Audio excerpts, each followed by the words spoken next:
কসবার আইন কলেজের ঘটনা নিয়ে মদন মিত্র ও দেবাংশু ভট্টাচার্যকে পানিহাটিতে কটাক্ষ ডক্টর সুকান্ত মজুমদারের। নিশিদিন হসপিটাল, অর্থ সব নয়, পরিষেবাই আসল কথা। ঠিকানা রবীন্দ্রপল্লী, কল্যাণী হাইরোড, ওয়ার্ল্ডস মোড়ের নিকটে। যোগাযোগ 8617781276।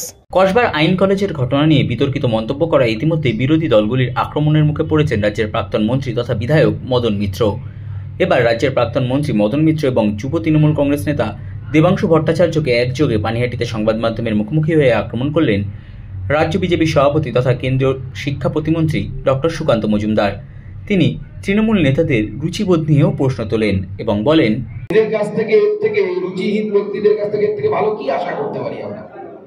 পার্টি অফিসে জানিয়ে সবাই যাবে, কোথাও ঘুরতে গেলে, মেলায় গেলে পার্টি অফিস থেকে কুপন নিয়ে যেতে হবে, আর বান্ধবী নিয়ে ঘুরতে হবে সবসময়। মদন বাবুর বাড়ির মহিলারা কি বান্ধবী নিয়ে ঘোরেন নাকি সবসময়? কলেজে কেউ বান্ধবী নিয়ে সবসময় ঘুরে? একজন পার্টির নেতা। আমি তো মদন বাবুকে উল্টো প্রশ্ন করছি, যে ছেলেটি, যে বা জায়েদ কি নাম তার, সে মেয়েটিকে যে ধর্ষণ করেছে বলে অভিযোগ উঠেছে এবং তার সাথে আরো দুজন সহকারী ছিল, তারা একটি পদ পাইয়ে দেওয়ার জন্য বলেছে যে গার্লস সেক্রেটারি বানানো হবে। তার জন্য তাকে বলেছে যে একটু কোঅপারেট করতে হবে, একটু কম্প্রোমাইজ করতে হবে। আমার প্রশ্ন, একটি কলেজের একটি মেয়েকে যদি গার্লস সেক্রেটারি হওয়ার জন্য এই ধরনের কম্প্রোমাইজ করতে হয়, তাহলে মূল তৃণমূল দলে মহিলাদের পদ পেতে গেলে কি করতে হয়? এই উত্তর তো মদন বাবুকে দিতে হবে। দেখুন, এরা চেষ্টা করবে মেয়েটিকে আলটিমেটলি পারলে চরিত্রহীন প্রমাণ করে দেওয়া। এদের উদ্দেশ্যই তাই, মেয়ের চরিত্র নিয়ে তারা হিংসা করবে। এরপরে এরা কত বড় একটা পাপ হচ্ছে, এবং এই পাপের হাত থেকে মমতা বন্দ্যোপাধ্যায় এবং তার দল বাঁচবে না। উনি বলছেন, পরামর্শ দিচ্ছেন যে আমাদের পার্টি অফিসে জানিয়ে যান, আমাদের কর্মীরা আপনাকে নিরাপত্তা দেবে। আরে পার্টি অফিসে জানিয়ে লোকজন তার কাজ করবে নাকি? আর সেটা তো ইউনিয়ন অফিসে গেছে। ইউনিয়ন অফিসটা তো ওনাদের পার্টি অফিস। পার্টি অফিসকে সাধারণত আমাদের কর্মীরা বিজেপি পার্টি অফিসকে মন্দিরের মতো মনে করে। আজকে সেই মন্দিরের মধ্যে ওদের তো মন্দির নাম করলে মসজিদ কিছু তো মনে করে, তার মধ্যে রেপের মতো ঘটনা ঘটছে। মেনে নেওয়া যায়? আর কাকে জিজ্ঞেস করে যাবে? সেটাকে নেতার কথাতেই গেছে। ভবিষ্যতে সেই নেতা হয়তো ধরা না পড়লে মদনদার মতোই নেতা হতো, ভবিষ্যতে বড় নেতা হতো।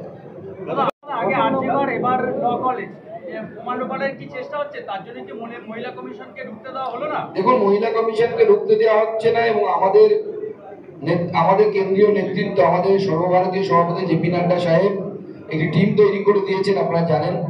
সেই সাংসদদের টিমও আগামীকাল আসছে।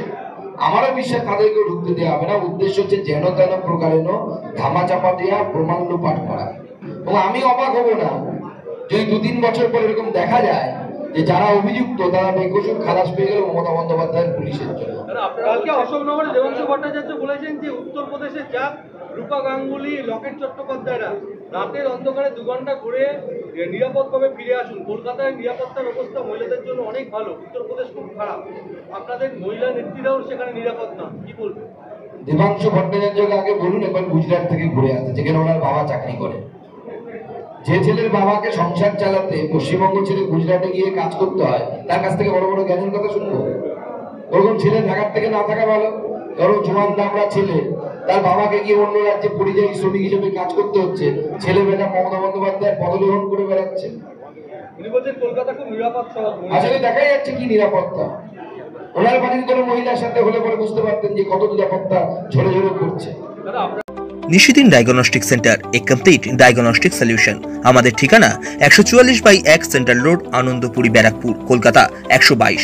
আমাদের যোগাযোগ 9875338719। সাধ্যের মধ্যে স্বপ্নের ফ্ল্যাট খুঁজছেন? লাবণ্য গ্রুপের পক্ষ থেকে ব্যারাকপুর হরিসভা মন্দিরের নিকটে সোনাঝুরি আবাসন। থাকছে lift, top floor, set, 0% GST। এছাড়াও থাকছে ব্যাংক লোনের সুব্যবস্থা। ফ্ল্যাট বুকিং চলছে। আমাদের যোগাযোগ 7278200456।